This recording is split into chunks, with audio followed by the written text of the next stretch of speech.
네덜란드에 가면 화란이라고 그러죠. 네덜란드에 가면 두 개의 명물의 집이 있다고 합니다. 하나는 그 유명한 안내의 집. 유럽에 가시면 네덜란드 꼭 안내의 집을 가보시면 좋습니다. 그리고 다른 하나는 아버지의 교회, The Church of the Father, Father's House가 있답니다. 아버지의 교회는 영국에서 청교도 퓨리탄들이 미국으로 오기 전에 화란에 거기 잠시 머물면서 그곳에서 노약자들, 환자들을 그곳에 다 떨어뜨려 놨어요. 어차피 가면 안 되니까.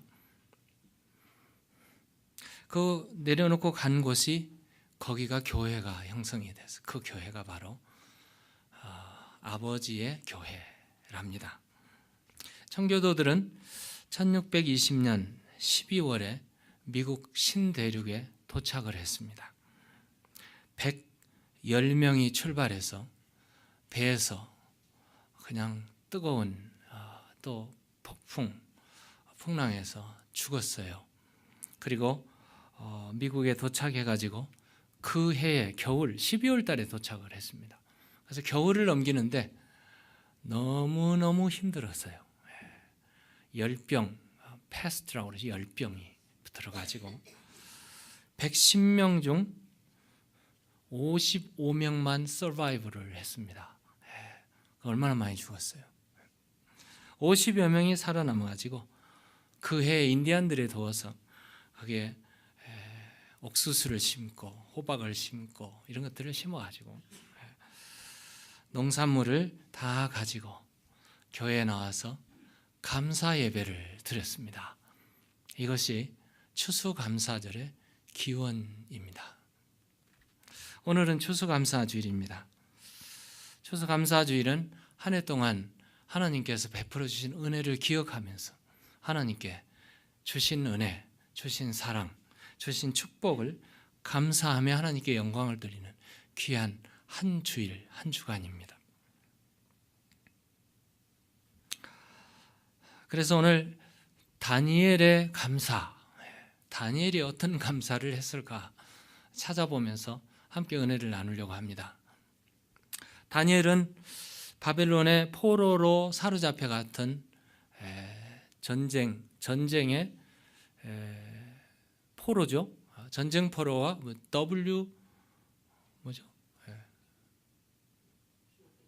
POW. 제가 W부터 나왔네. POW라고 그러죠. Prisoner of War. 전쟁의 포로. 포로로 잡혀간 신부님에도 불구하고 그가 바벨론 왕의 신임을 얻는 가장 강력한 최고의 지도자가 되었습니다. 얼마나 참 놀라운 이렇게 영향력 있는 사람이었는지 몰라요. 우리 새벽기도에 다니엘 특별 새벽기도를 한번 했었죠.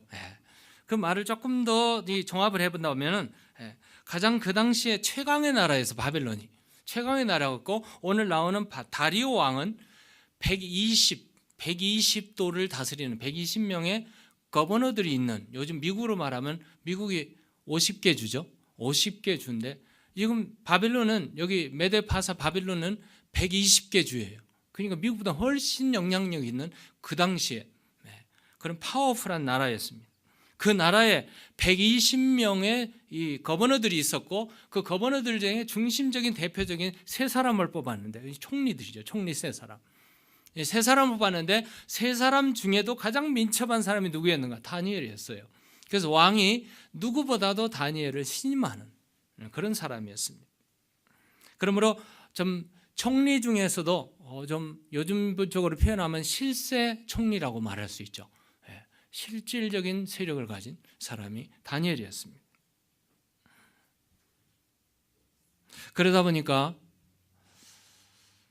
포로 사람이고 이방인이고 좀 그렇잖아요. 그 다른 두 총리가 좋아하겠어요? 시기하겠습니까? 시기가 났어요.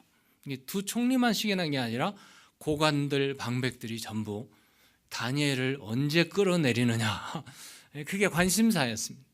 그래서 전부 주시하고 보고 있었고, 다니엘을 어떻게 하든지 왕으로부터 떼내고 어떻게 하든지 다운시키고 어떻게 하든지 감옥에 가둬버리려고 하는 그들의 목적이었습니다. 그런 목적에 그들이 눈을 크게 뜨고 있을 때 그들이 계략을 세웠는데, 오늘 본문 4절입니다. 4절을 볼까요?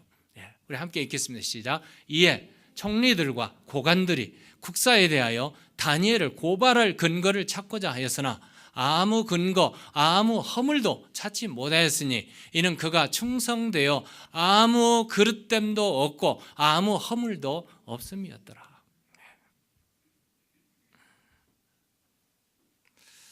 요즘으로 말하면은 스파이를 어떻게 하죠? 사설 탐정이라고 해야 될까요? 스파이를 심어놨어요.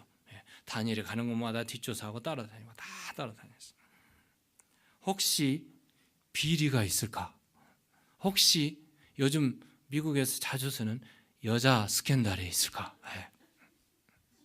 다니엘을 조사를 하기 시작했습니다. 어떻게 하든지 물러나게 하려고. 요즘 한국어로 말하면 혹시 권세를 가지고 갑질하지 않았을까? 이런 것들 다 찾아서 조사를 해봤어요. 이권이 개업되는 부정청탁이 있지 않았을까? 뭐 다 조사를 해봤어요. 그리고 결론이 뭡니까? No corruption. 부정이 하나도 없어요. Any blemish and fault, 아무것도 찾을 수가 없어. 이렇게 깨끗한 사람이 세상에 어디 있어요? 그래서 그들이 이것으로는 안 되겠다는 결론을 내렸습니다. 그러면 또 다른 방법으로 어떻게 하든지 다운을 시켜야 되겠는데, 그들이 발견한 것이 뭐였던가? 다니엘은 어떤 사람? 기도의 사람이었습니다. 하나님 앞에 기도를 하는데 하루에 3번씩 기도하래요. 3번씩. 그래서 그들이 법을 세웠습니다. 앞으로 30일 동안 왕 외에 다른 사람에게나 다른 신에게나 무엇을 구하면 그 사람은 사자굴에 던져야 됩니다. 이런 금령을 선포했어요. 왕도 그걸 철이 없었던가 봐요. 그 간신들의 말에 왕이 넘어가 버리고 말았어요. 왕이 좋은 게 좋은 거잖아요. 왕은 좋은 게 좋은 거예요. 왕에게 세력을 주고 왕 외에 다른 사람에게 구하면 감옥뿐만 아니라 사자굴에 던지겠습니다 하니까 왕이 좋아가지고 그냥 도장을 딱 찍어버리고 말았어요.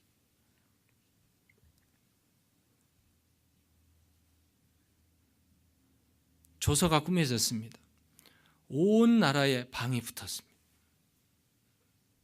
앞으로 30일 동안 왕 외에 다른 사람에게나 다른 신에게 기도를 하거나 구하게 되면 그는 사자굴에 던져진다. 이런 공문서가 내려왔습니다. 그때 다니엘이 이 공문서를 보고 어떻게 했는지 오늘 본문을 통해서 보려고 합니다. 오늘 본문 10절에 보시면 다니엘이 이 공문서를 그렇게 발표된 것을 알았어요. 다니엘이 이 조서에 왕의 도장이 찍힌 것을 알고도, 도장이 찍혔다는 말은 변경될 수 없다는 말입니다. 도장이 찍혔다는 말은 반드시 시행된다는 말입니다. 도장이 찍혔다는 말은 더 나아가서는 자기가 모르는 세력들이 음모를 꾸몄다는 것을 분명히 인정하는 것입니다. 그렇죠? 자기를 다운시키고 자기를 감옥에 넣고 사자굴에 던져버릴 사람들이 호시탐탐 노리고 있다는 것을 다니엘이 알고 있다는 말이에요. 이 조서에 왕의 도장이 찍힌 것을 알고도 자기 집에 돌아가서는 윗방에 올라가, 2층이었던가 봐요. 윗방에 올라가 예루살렘으로 향한 창문을 활짝 열었습니다. 창문을 열었어요. 그리고 전에 하던 대로 하루에 몇 번씩? 3번씩 무릎을 꿇고 기도하며 그의 하나님께 감사하였더라.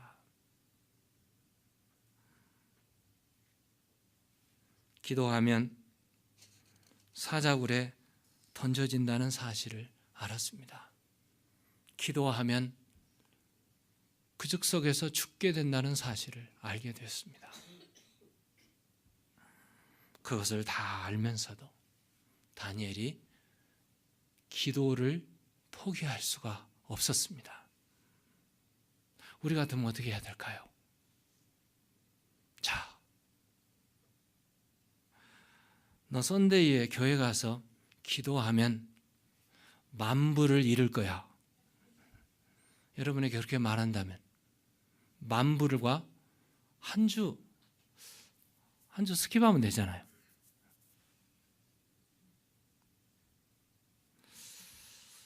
아마 이런 기도를 할 수 있겠죠. 하나님, 한 달만 참아주세요.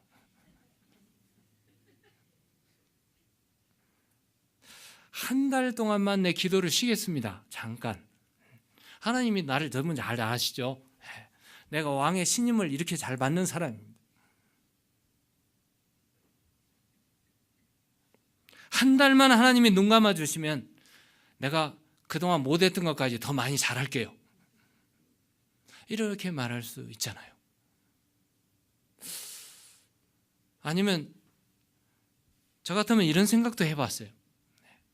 좀 이 정도 되었으면은 모든 사람들이 다 지켜보고 눈여겨보고 있으니까 스파이가 있고 여기저기 다 있잖아요. 그러니까 집에 가서 창문을 꽉 닫고 그리고 누가 볼까 봐서 이불을 뒤집어 쓰고 그래도 기도는 해야 되니까 그렇게 기도할 수 있잖아요. 다니엘은 그렇게 하지 않았어요. 참 놀라운 일이죠.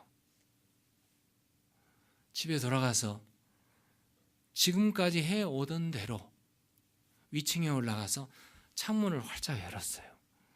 누가 보라고, 다 보라고. 그리고 하루에 3번씩 무릎 꿇고, 난 모르게 기도한 게 아니고 다 공개적으로 무릎 꿇어 기도했습니다. 결과는 엄청난 일이라는 거예요. 기도 결과.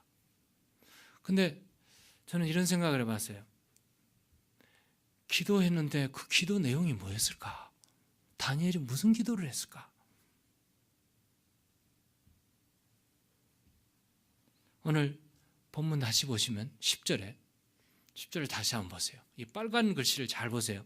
빨간 글씨가 여기 오렌지 컬러네요. 땡스기빙 컬러네요. 전에 하던 대로 하루에 3번씩 무릎 꿇어 기도하며 뭘 했어요? 기도의 내용이 감사했다는 겁니다. 저 깜짝 놀랐어요. 저는 기도했다는 말에 집중을 하면은 이런 기도를 할 수 있었을 것 같아요. 하나님, 저 원수들의 계획이 수포로 돌아가게 해주세요. 막 고발했을 것 같아요. 누구 총리, 누구 뭐 고관 이름 다 대면서 하나님 세상에 이럴 수 있어요. 이들이 다 하루아침에 무너지게 해주세요. 이런 기도도 할 수 있었을 것 같아요.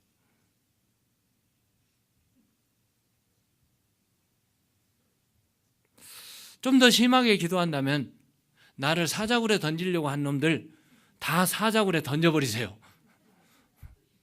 이렇게도 할 수 있었을 것 같아요. 다니엘은 그렇게 기도 안 했어요. 어떻게 기도했어요? 하나님 감사합니다. 기도의 대상이 사람이 아니었어요. 자기의 기도의 초점이 사람이 아니었어요. 사람이. 원수도 아니었어요. 어느 누구도 아니었어요. 누구였어요? 기도의 대상이 하나님이셨습니다. 저는 얼마나 놀랐는지 몰라요. 우리가 기도할 때 하나님을 안 보면 불평할 수도 있고 원망할 수도 있고 여러 가지. 그런데 기도에 딱 무릎 꿇어서 하나님 딱 봤을 때 감사가 나올 수밖에 없구나. 절박한 순간이잖아요. 죽음을 앞두는 순간이잖아요. 어떤 내가 기도하면 무슨 일이 일어날지 아무도 모르는 그런 상황에 그는 무릎 꿇어 기도하며 하나님, 근데 성경에 보니까 어떤 하나님? 그의 하나님께 기도하였더라 그랬어요. 그의 하나님입니다. 여기 보니까 하나님인데요. Give thanks to his God. 그의 하나님께 기도하였더라.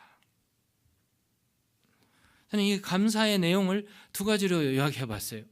그가 기도한 감사는 신앙이었구나. 그분의 신앙.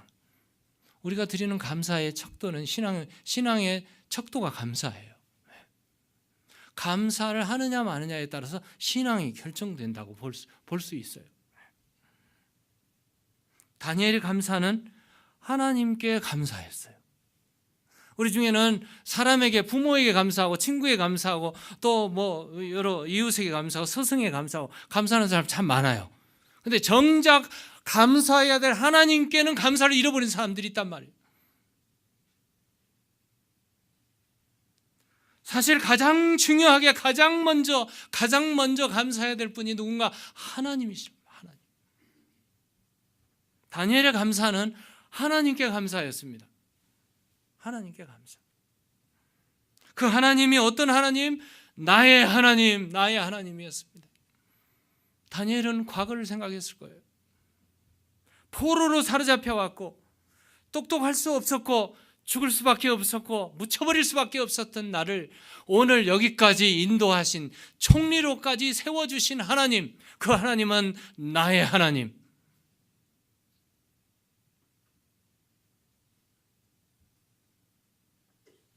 내가 만난 그 하나님, 내가 경험한 그 하나님, 나를 세워주신 하나님, 나를 축복하신 하나님.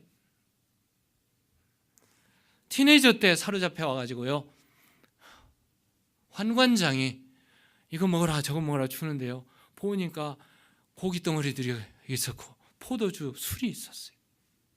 그걸 먹어야 했습니다. 다니엘이 그거를 먹지 않았어요.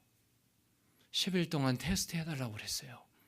그리고 그가 하나님 앞에 기도했지 않겠어요? 기름진 왕이 먹은 진미를 먹지 않았습니다. 고기를 먹지 않고 포도주, 술을 먹지 않고 고급 술을 먹지 않고 그는 뭐를 먹었는가? 야채와 물을 먹었어요. 상식적으로 야채하고 물만 먹으면, 풀만 먹으면 어떻게 돼요?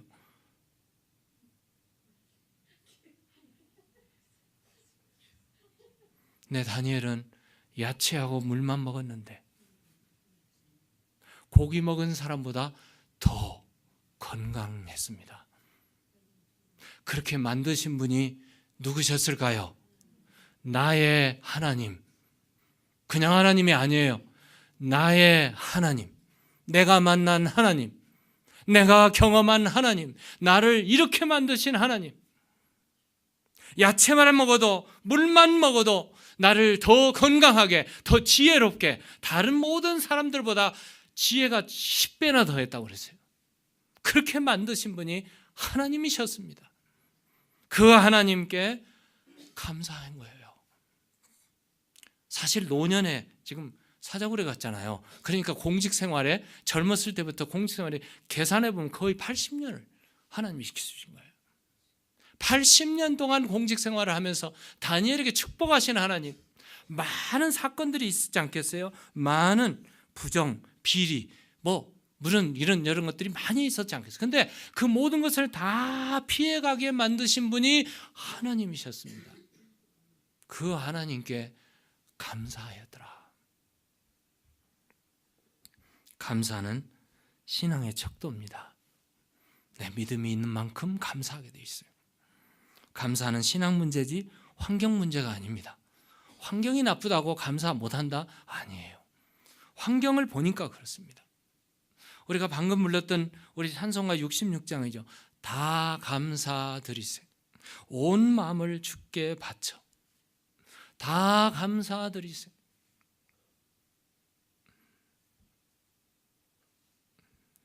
영어에 보면은요, 이렇게 되어 있어요.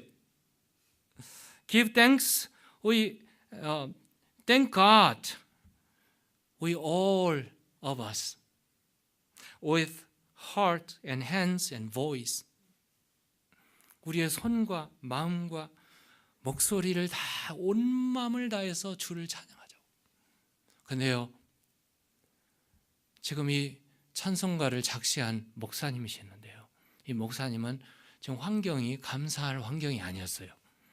독일의 목사님이셨는데 그 당시에 독일에 유행병이 걸렸네요. 흑사병이 돌았답니다. 그래가지고 동네 사람들이 다 죽었어요. 목사님 아들도 흑사병이 걸려 죽었어요. 어느 날 목사님이 장례식을 하는데 50명을 일시에 장례식을 치르는, 그러니까 환경이 어떻습니까? 그런 가운데 링카르트 목사님이 하나님께 온 마음을 다하여 주께 감사하세. 작사를 보면은 다 감사드리되 온 마음을 주께 바쳐 그 섭리 놀라와 온 세상 기뻐하네. 3절의 시작에 보면 감사와 찬송을 다 주께 드려라 선포하고 있습니다. 감사는 믿음의 척도입니다. 내가 얼마나 믿느냐에 따라서 감사하게 됩니다. 조금 더 나가면 욥도 그랬죠. 욥은 일시에 자녀들을 다 잃었어요. 재산도 다 잃었어요. 그리고 자신이 병에 걸렸어요. 욥의 아내도 떠났어요. 그러면 어떻게 됐습니까? 하루아침에 쫄딱 망한 겁니다. 땡전 한 푼 없이 망했고 병들었고 죽을 위기에 다했어요. 욥기서 1장 20절에요. 21절에 이르되 내가 모태에서 알몸으로 나와 싸운즉 또한 알몸으로 그리로 돌아갈지라. 주신 이도 여호와시요 거두신 이도 여호와이시오니 여호와의 이름이 찬송을 받으실지니이다. 욥의 신앙이죠. 욥의 신앙입니다. 하나님이 주신 분도 The Lord gave me and the Lord has taken away. May the name of the Lord be praised. 여호와의 이름이 찬송을 받을지어다. 얼마나 놀라운. 또 한 가지 감사는 믿음의 척도이지만 감사는 신앙의 패턴이더라고요. 현대말로 제가 했습니다만 신앙의 헤빗입니다. 헤빗. 우리 10절을 다시 한번 보시면 10절에 이렇게 기록되어 있어요. 여기 오렌지 컬러가 없네요. 오렌지 컬러가 어떤 컬러냐면요, 창문을 열고 전에 하던 대로. 그럼 다니엘은 하루아침에 감사기도 한 게 아니에요. 전에 하던 대로. 그러면 그가 습관적으로 하나님께 기도했고 감사했다는 거예요. 하루에 3번씩 everyday 기도했던 겁니다. 신앙생활은 좋은 습관이 필요합니다. 감사도요, 습관적으로 감사한 사람이 감사하게 돼 있어요. 항상 앉으면 불평하는 사람은 항상 불평하게 되어 있습니다. 예수님께서 감람산에서 기도하셨는데 뭘 따라서? 습관을 따라서. 그러면 여러분, 기도도 감사도 생활도 습관이 필요한 거예요. 습관이. 좋은 헤빗이 있어야 됩니다. 다니엘은 전에 하던 대로, 영어에 보니까 just as he has done before, 그가 전에 하던 대로 감사 기도가 체질화되어 있습니다. 한번 주의하세요. 감사도 버릇입니다. 버릇. 그래서 우리 성경에 보면은 데살로니가 전서 5장 16절 18절에 보면 항상 기뻐하라, 범사에 미안합니다. 항상 기뻐하라, 쉬지 말고 기도하라, 범사에 감사하라. Give thanks in all circumstances. 모든 상황에 감사하라. 이것이 그리스도 예수 안에 너희를 향하신 하나님의 뜻이니라. 모든 환경에서 감사하라. 습관이죠. 좋은 습관. 감사를 습관적으로 하게 되면, 어느 누구가 이런 말을 했어요. 감사는 볼록 렌즈로 보고 불평은 오목 렌즈로 봐야 된다. 근데 우리는 반대로 보고 있죠. 반대로 보면 문제가 생겨요. 감사는 볼록 렌즈로 보면 확 커집니다. 불평은 오목 렌즈로 봐야 하는데 불평을 이렇게 보면 어떻게 될까요? 우리 결론 내리겠습니다. 감사의 결과입니다. 다니엘이 감사의 기도를 하나님께 올렸을 때 첫 번째로 22절 볼까요? 함께 읽겠습니다. 시작. 나의 하나님이 이미 그의 천사를 보내어 사자들의 입을 봉하셨으므로 사자들이 나를 상해하지 못하게 싸우니 이는 나의 무죄함이 그 앞에 명백함이 오며 또 왕이여 나는 왕에게도 해를 끼치지 아니하였나이다 하니라. 이 말은 지금 다니엘이 사자굴에 던져졌습니다. 근데 사자굴에 던졌으면 죽어야 될 다니엘이 안 죽었어요. 사자가 삼켜버렸어야 되는데 삼키지 않았어요. 그러면 어떤 일이 일어나는가? 다니엘의 고백입니다. 어젯밤에 하나님이 나의 하나님이 이미 그의 뭘 보냈어요? 천사들을 보내어 누구의 입을 막았습니까? 사자의 입을 막아버렸습니다. 제가 주일학교 때 아이들을 가르치면서요 이렇게 가르쳐 봤어요. 다니엘이 기도했을 때 하나님께서 천사를 보내서 사자의 입만 막은 게 아니라 이 동굴 토굴에 들어갔으니까 추웠지 않겠어요? 사자들이 와가지고 다니엘을 따뜻하게 해줬다고. 이건 성경에 없는 얘기입니다. 이렇게 하나님이 하셨지 않았을까? 둘째, 24절입니다. 왕이 말하여 다니엘에 참소한 사람들을 끌어오게 하고 그들의 처자들과 함께 사자굴에 던져 넣게 하였더니 들통이 났잖아요. 모함이 드러났어요. 전화 이복이 됐습니다. 기도의 결과가 나타났습니다. 다니엘은 구원받았습니다. 그런데 그들을 모함했던 이 사람들은 어떻게 됐는가? 처자, 자식들과 아내 다 함께 사자굴에 던져 넣어버리고 말았어요. 그랬더니 어떻게 됐는가? 그들이 굴 바닥에 닿기도 전에 그렇게 다니엘에게 따뜻하게 해줬던 사자들이 어떻게 됐는가? 그들을 움켜서 그 뼈까지도 부셔뜨렸더라. 원수 갚는 것이 하나님께 있습니다. 아멘. 네. 마지막으로 28절입니다. 왕이 이 다니엘이 다리오 왕의 시대와 바사 사람 고레스 왕의 시대에 형통하였더라. 하나님은 다니엘과 함께 하셨습니다. 시대를 초월했습니다. 왕들을 왕은 바뀌고 시대도 바뀌고 나라도 바뀌었어요. 그랬는데 다니엘은 계속 하나님이 함께 하셨고 다니엘과 함께하는 하나님은 다니엘을 형통하게 하신 줄로 믿습니다. 그 하나님이 나의 하나님이요 그 하나님이 나와 동행하시고 그 하나님이 땡스기빙 감사 예배를 드리는 우리에게 축복해 주실 줄로 믿으시기 바랍니다.